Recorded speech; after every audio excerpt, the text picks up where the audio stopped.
Y luego Tula Rafaela de Oliveira Pires es una profesora asociada de Derecho Constitucional en la PUC Río, donde coordina el Centro Interdisciplinario de Reflexión y Memoria Afrodescendiente.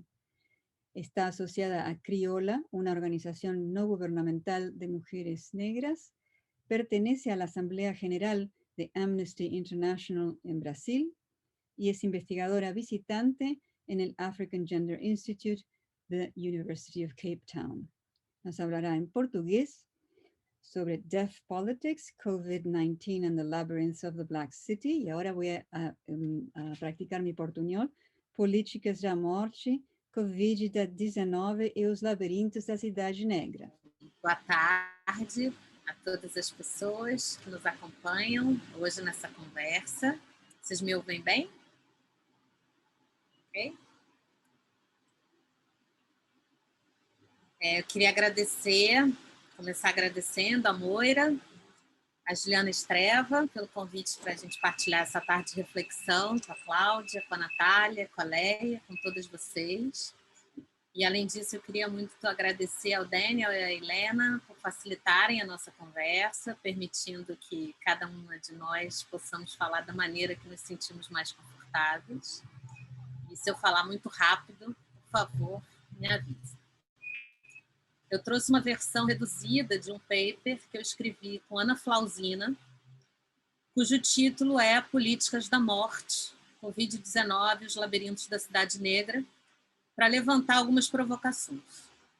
Conforme o convite desse encontro, nós começamos com os quilombos e nos quilombos, para que a gente possa entender os efeitos contemporâneos das políticas de morte na Cidade Negra, acirradas no contexto da pandemia de Covid-19. Em linhas gerais, nesse paper a gente procura debater as dinâmicas das políticas públicas nos marcos das articulações de gênero, raça, classe e sexualidade no Brasil, tomando a pandemia de Covid-19 como cenário.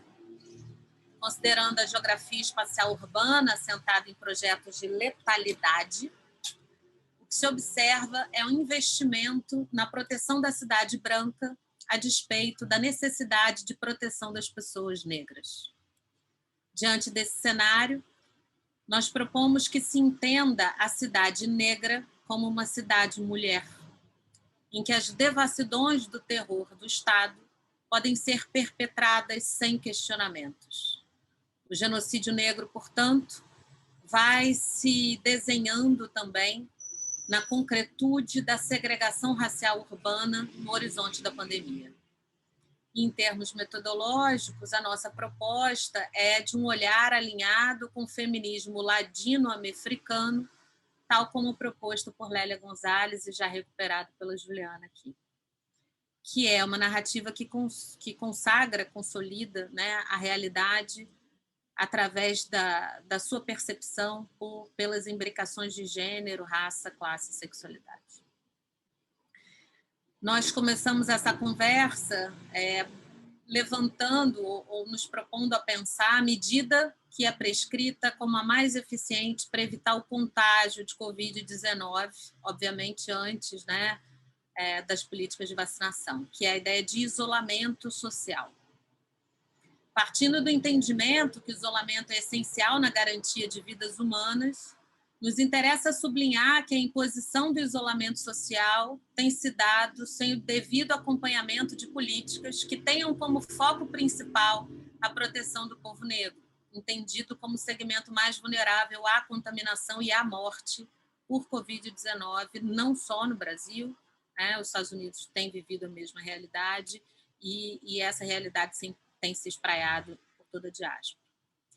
Há uma dinâmica de governança espacial urbana racializada que tem implicações diretas na forma como o isolamento social pode ser vivenciado. A questão central que tem sido obliterada gira em torno da criação das condições para que o isolamento possa ser efetivamente cumprido.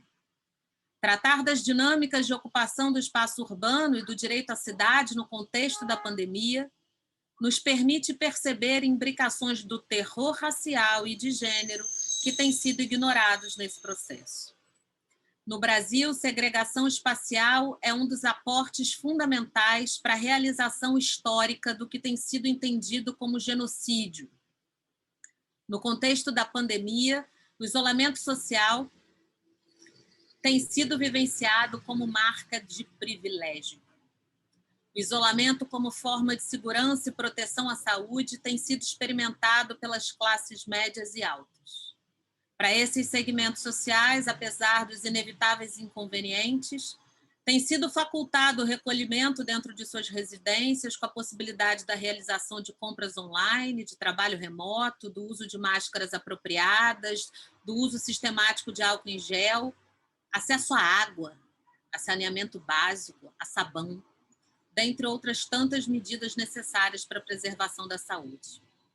Se para esses segmentos o isolamento tem sido traduzido como exercício de garantias, para a massa populacional das periferias negras, esse processo tem significado privação e novas dinâmicas de violência total.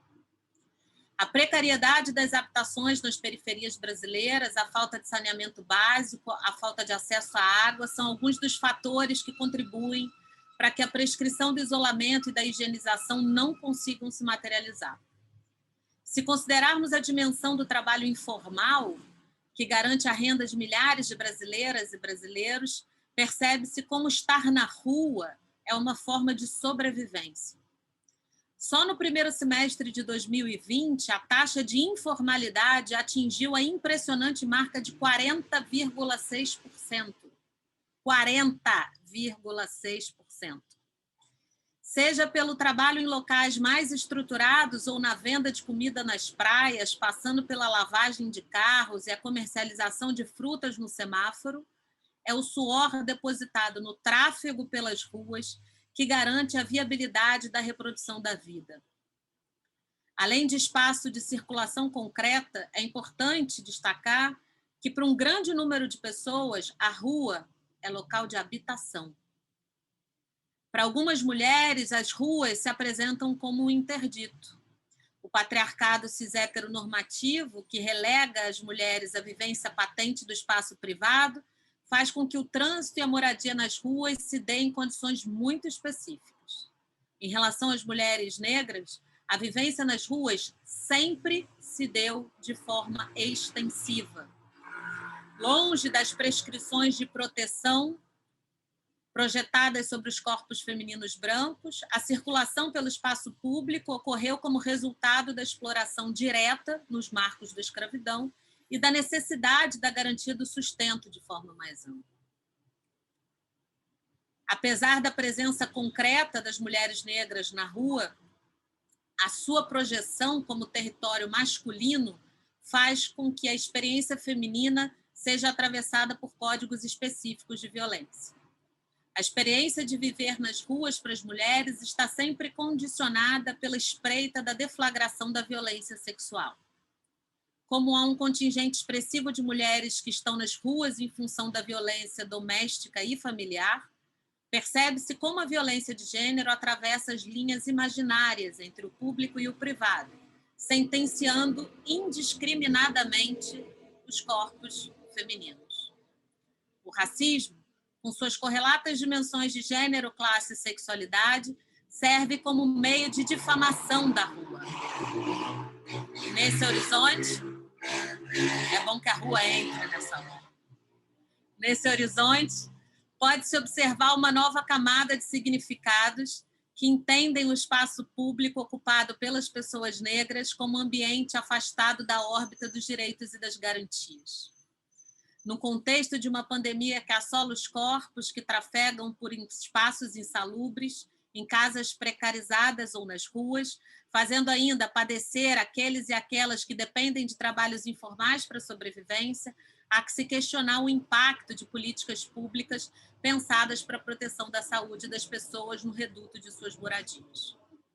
A pandemia cobra em vidas o que foi pavimentado pelas estruturas do racismo patriarcal cis-heteronormativo. Mesmo sendo nitidamente o elo mais vulnerável da pandemia, a realidade do povo negro não é performance, eu juro. Juro que não é performance. Poderia. Eu, inclusive, a próxima vez eu vou fazer isso de propósito, mas eu juro que agora não está sendo. Mesmo sendo nitidamente o elo mais vulnerável da pandemia, a realidade do povo negro empobrecido não é tomada como ponto de partida para se pensarem as ações governamentais.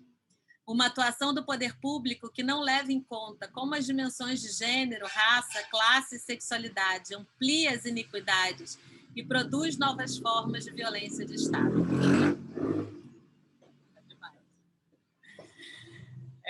A questão habitacional urbana no Brasil é pensada a partir de uma visão que tem a letalidade no centro da sua estrutura. Talvez esse seja o momento em que a imagem clássica desenhada por Frantz Fanon das cidades do colono e do colonizado ganhe vida de forma mais evidente. Aspas. A zona habitada pelos colonizados não é complementar à zona habitada pelos colonos. Essas duas zonas se opõem, mas não em função de uma unidade superior. Regidas por uma lógica puramente aristotélica, obedecem ao princípio da exclusão recíproca. Não há conciliação possível, um dos termos é demais. A cidade do colono é uma cidade sólida, toda de pedra e ferro. É uma cidade iluminada, asfaltada, onde 3 caixotes do lixo regurgitam de sobras desconhecidas, jamais vistas, nem mesmo sondadas. Aquilo, né? A cidade do colono é uma cidade saciada, indolente, cujo ventre está permanentemente repleto de boas coisas.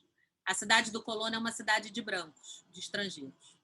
A cidade do colonizado, ou pelo menos a cidade indígena, a cidade negra, a Medina, a reserva, é um lugar mal afamado, povoado de homens mal afamados. Aí se nasce, não se importa onde, não importa como. Morre-se, não importa onde, não importa de quê. É um mundo sem intervalos, onde os homens estão uns sobre os outros, as casas umas sobre as outras. A cidade do colonizado é uma cidade faminta, faminta do pão, da carne, dos sapatos, de carvão, de luz. A cidade do colonizado é uma cidade acocorada, uma cidade ajoelhada, uma cidade acuada. É uma cidade de negros, uma cidade de árabes. Fecho aspas. Aqui, Fanon ilumina a função decisiva que a geografia urbana ocupa na imposição da morte, como sentença a rondar o cotidiano das pessoas negras. Na esteira dessa análise, as periferias passam a ser os cenários necessários, os palcos especialmente construídos para a consecução dos vilipêndios que assolam o povo negro de forma sistemática. É importante destacar como esses espaços representam a imagem que se projeta sobre as mulheres negras em nossa sociedade. Em termos simbólicos, fica claro que as favelas, as palafitas, as comunidades, os loteamentos e os demais aglomerados negros urbanos, que se definem pela precariedade, são os lugares em que a expressão da máxima violência e seu consequente silenciamento são possíveis. Assim, pode-se pensar que as periferias aparecem como o espaço privado incrustado nas dinâmicas do espaço público.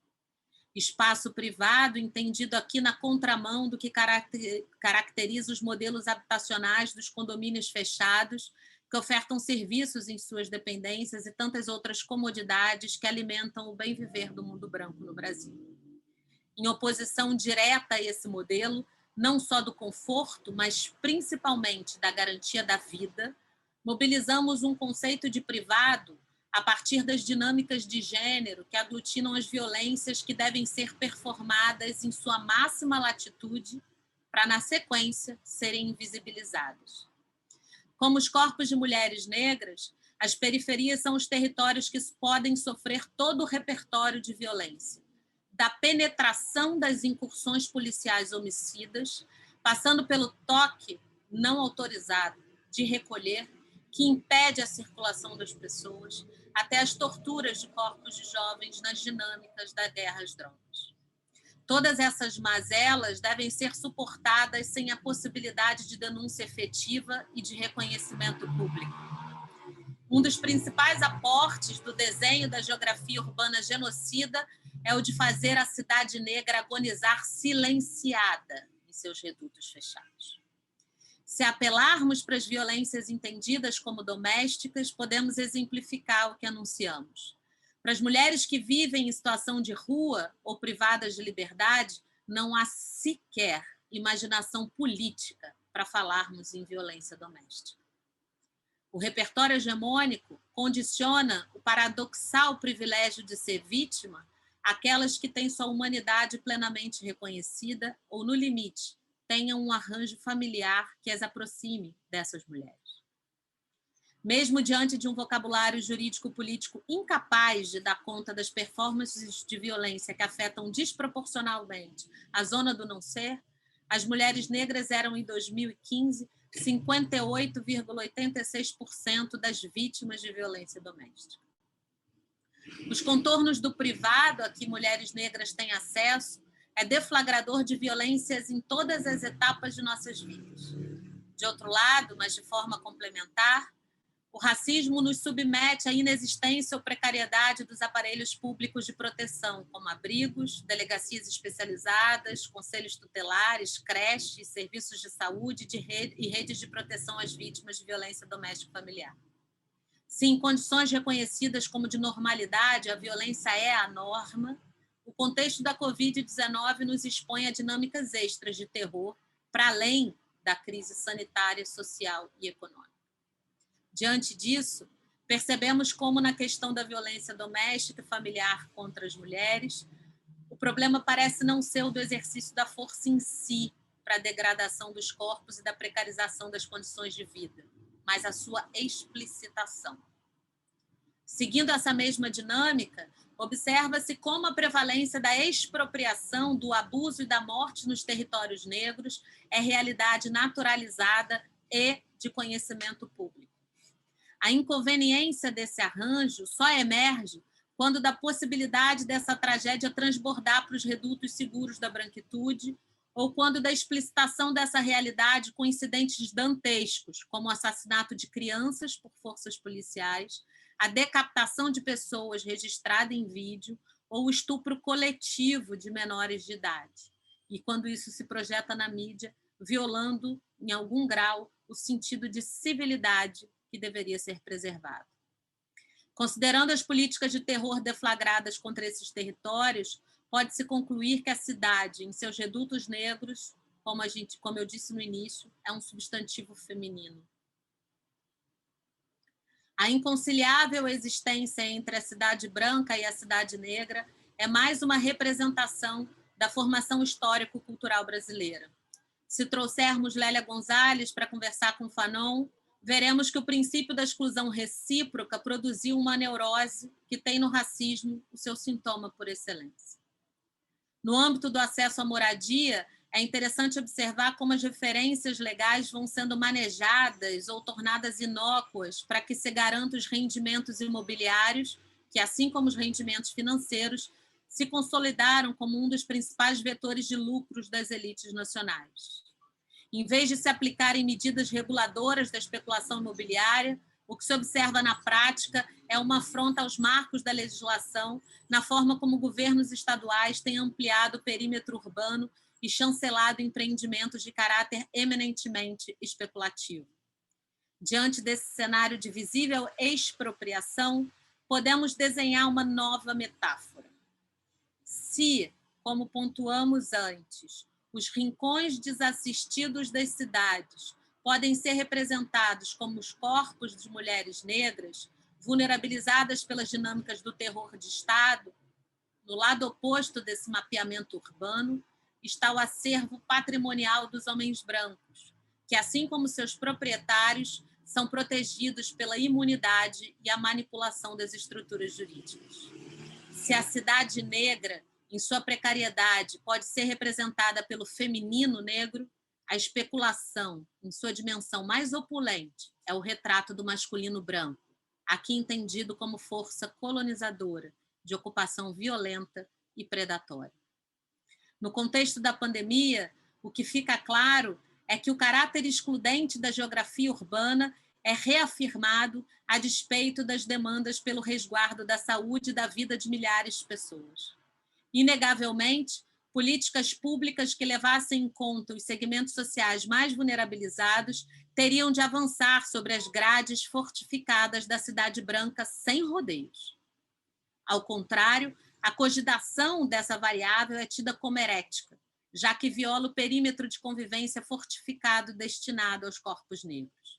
Em uma pandemia que tem nas condições de habitação um de seus principais pressupostos para a garantia do isolamento social, a recusa em se repactuar os termos da segregação espacial tem de ser lida como um dos fatores centrais para os altos índices de contaminação e morte entre pessoas negras. Nesse contexto, a Cidade Negra vai se constituindo não só como palco onde as mortes se processam, mas como espaço letal que auxilia no processo de dizimação. Fato é que, como num sonho, a pandemia ajuda a concretizar os arroubos do extermínio que animam as ações institucionais, especialmente calibradas nas pautas de um governo que aberta e flagrantemente assume o apetite por carne negra como o farol a iluminar sua atuação. Para concluir, a Covid-19 funciona, acima de tudo, como um espelho que reflete a precariedade da vida como o signo mais bem acabado para se definir as consequências da atuação institucional junto às comunidades negras no Brasil. Considerando como signos da despossessão, da violência gratuita e da morte prematura evitável, são elementos constitutivos da concepção do genocídio negro, percebemos como a pandemia funciona como uma forma de captura do retrato do que somos. Nas dificuldades de acesso à saúde, passando pela precariedade da subsistência e pelas dinâmicas da geografia da morte, que insistem em manter a Cidade Branca indiferente às necessidades das pessoas negras, o que se percebe é que o vírus é agente que potencializa a letalidade do racismo.